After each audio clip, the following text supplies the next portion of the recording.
Let's Yes, get sir. into man. Let's get into my man Kellen Deisch, man. Let me tell you something. Also, I said this at the beginning. Hold on with the video. Hold up, the video. Before we get into that, also a guy that I heard was taking second team reps at left guard. That wasn't happening this time last year, for sure. He was not taking left side reps at left tackle. I mean, um, when you he is one of the more impressive zone run blockers that I watched. Hey Trip, what you doing, man? Oh, I'm sorry, I'm typing. You hear that? Yeah, it's loud. Uh, Oh, my bad. you good though. But he was one of the more impressive zone run blockers that I checked out before that draft last year. Ended up with Miami, and I don't know how he ended up on that practice squad. I really don't know. I mean, the first thing people are going to say about him is he's got short arms. He doesn't have long arms, but you can look at some people and you can tell that's with some work, with some pruning, and kind of keeping him straight and keeping him where he needs to be with some development. You can overcome not having such long arms. So, I've heard many people say Kellen Deese he's nice size, but he's got short arms. Always a but. You know, before we get into the tape, something interesting that struck me is that Diesch at was it Arizona State was a right tackle, and Yeah. all this time we've been talking about who was a swing tackle, but to hear him getting second team reps behind Braxton Jones at left tackle is like, where you at, Mr. Bourne? That's All right, go ahead. exactly that. No, Trip. That was exactly my point. That's exactly where I was going next, because everybody kept saying, I think on last week's show, this Thursday on Nomad Live, maybe a couple of weeks back, people have been saying, yeah, who's a swing tackle?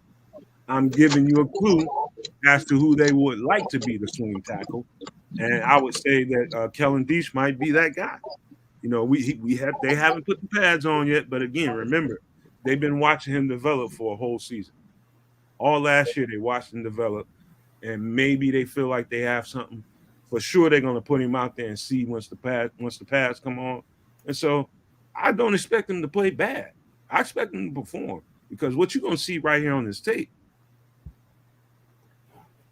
Oh, no, damn, that's the wrong one.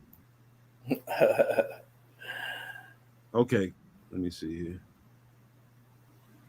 Okay, this is some Arizona tape, so I'm glad you mentioned that, Trip. Watch how fast his feet are, man. This is a 6'9", big. I mean, he's huge. Watch how quick his feet are. I gotta take it back and see where he's lined up at. I think he was on. Now he's number 74. Oh, he's on the left side here. Yeah, he played Right, left. left. He played some left too. Yep, he played some left this last season. Let's play that again. Let me try that again. See how easy his feet are. See how easy they move. That wasn't a struggle at all. Nope. Get out there. Look how easy that is. Easy. Nice mirror. Yes, easy. He's gonna mirror you. Easy. He's got some nice form. Nice straight back. Look at that. Look at that. Now that's hard to do, man. That's hardcore right there. Lead the way. That's hardcore right there. Boom. Where you going, DB? You want some of this? Get up. Right You back. don't want none of this. Where you going, Push DB? this man 10 yards back still on the field. He's damn near running faster than running back out there. Look at this. You can tell he has some basketball in his background, man. His footwork is immaculate, man. He's able to mirror players really well in the passing game and in the running game, man. How he can just get out and run like this, like looking like a deer running down the field, man. Mm-hmm. Leading the charge. I guarantee you, dollars to dime. I bet my dollar to anybody's dime that this is some of the stuff that attracted Poles and Eberflus and Getsy to him, was how easy he moves for a big man to get out there like that in the run game and lead your charge, because they're going to be doing a lot of what you see right here. Yep. And so you see something like that on tape, he might be a okay pass protector, but if he's this good in the run game, you can fix him up. You can make him what you need him to be. And so, and he's got that experience on both sides like that, man, dude. I think he's not getting enough attention. He's not in the conversation enough. I think they knew what they were doing by grabbing this guy up off of Miami, and I think given that whole year of development, I think we could have something on our hands here. Mm-hmm. I agree, man. He's definitely in the running for swing tackle.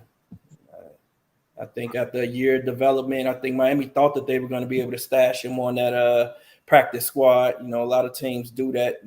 Miami had a pretty decent team roster last year, and that's what we're expecting this year to happen as well. You know, teams are going to try to stash those players, and, you know, the Bears have done the work and scouted and recognized Diesch as a guy who can probably play well in this league, and they're like, hey, buddy, come on over here.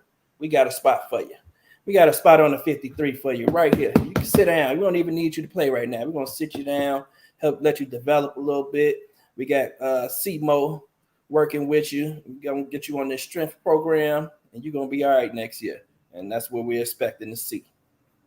I like how patient he is with his hands here. Mm-hmm. He's letting it come to him. He's not being overly aggressive. Mm-hmm. Let it come to you and then pop him. Yep. You can go out there and lunge and lurch, and that'll cost you. That's gonna get you in trouble. Yep, you're right about that. That's good recognition right there. Hands and feet matched each other. His feet was matching the player, and then he was patient at the same time. That's very important. Mm-hmm. When you can do that kind of stuff, it doesn't matter if you got long arms, short arms. If you got patience and knowing when to use them, see that time that's a good. This right here, the speed rush. No, that what he got his eyes caught up. He was looking on the inside, and that dude got around him. You see that? Watch him. He's kind of looking on the inside. Watch him take a look on the inside before he got around. Boom. Yeah, why did he turn his head? Yep, he did turn his head, and that speed rush got right by him. Oh, he's like, oh shit! But he got his hand up. Yeah, he got it. He didn't know what he was doing on this one. Mm-hmm. Got caught looking. Nope, got right around him. Yeah, he's kicking himself right now. Like, God damn. He looked to the right. He went to the left. Yeah, he got off slow on that play. You know, I think that was. This is a real. He's looking to the right. That's a good angle of it right there. Yep. He's looking at like 91 or inside the interior of the D line. Yeah, his eyes shouldn't have been there. Maybe he was trying to hear communication or something. Somebody was calling something, or he was trying to communicate to somebody. Maybe they stunned or something. But it could have been. It could have been that his eyes definitely had no business being there. Nah. But yeah, that's if you want to nitpick, you know, you see stuff like that and you're like, oh fuck. No, but there's some context to that for sure. Absolutely. Now he mirrors so well. Did you see that? Mm-hmm. Look, them feet. Those feet. He's gonna stay in front of you. He keeps that nice wide base. I haven't seen him get anybody try to bull rush him on film a lot though. That dude's got ballerina feet. That's 6'9", moving like that. Look at that. Right there with him. Yep. Hand fighting with those hands. You know, he's good at resetting those hands once they get knocked down. He got beat on the interior there. Yeah, he got his ass beat that time. He got his ass beat. Let's see that one. Ooh, that was the bull. Was that him get somebody? Well, he's not just a tight end on the left end. That was a tight end. All right, go back to that one. I want to see that one again. What, the last play? Yeah, that last play right there. Pause it before it starts. Well, it's after this one, I think. Yeah. Right. This one? Nah, the cow one. Yeah, when he was playing cow. Right here. Where is? Yeah, now he's on number 33. Yeah, he's on it. Yeah, there was a tight end on that side trying to block a defensive end. He's blocking. All right. I thought number 33 went nowhere. Right. Stonewalled. Man, yeah, I love this guy's tape, man. I spent a lot of time watching this dude, man, and I don't regret it, man. I think he's solid, man. I'm not saying he's gonna come in here and take Braxton Jones' job or anything like that. All I'm saying is they have a great eye for offensive linemen, and there's reasons why they grabbed this guy, stashed him for development.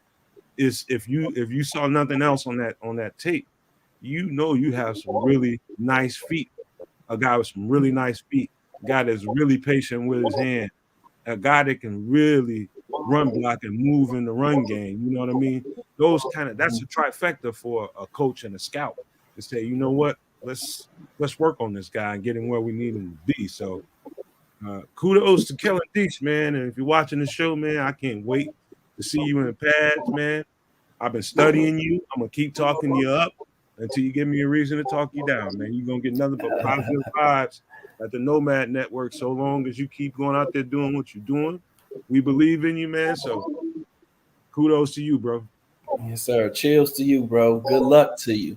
In the chat, let us know what y'all think about this dude, man. What do y'all think about his chances, man? We know that he's going to be challenging Larry Borum and probably Gay Boy for that swing tackle position, unless the Bears signed another guy to also compete for that position. But, you know, he's in the running, and he has pretty good chances looking at this tape, man. That's a good point James Ford is making, because now that he says that, I hadn't thought about that. He has some interesting feet that way, doesn't he, James? Because you can imagine that dude playing some soccer kid. What happened to Trip? He just went big on. Yeah, even running down the field, you might be right about that. Even running upfield, you can see those how fluid he is, man, in running, how effortless it is for him, man. So it'll be interesting to see, man. Or learn more about his background, and interesting to see how he's developed this year, man. Strength-wise, I think he may have some of the same issues that Braxton had last year with being able to anchor and just being strong at that point of attack. So having that off season to, you know, bulk up and work on the technique should be a lot of help for him, man. King Booker, let me get that comment back. Get back to King Booker. Yeah, a lot of players on the squad just need a chance, and they will show that we are a lot closer to being a complete team than people think.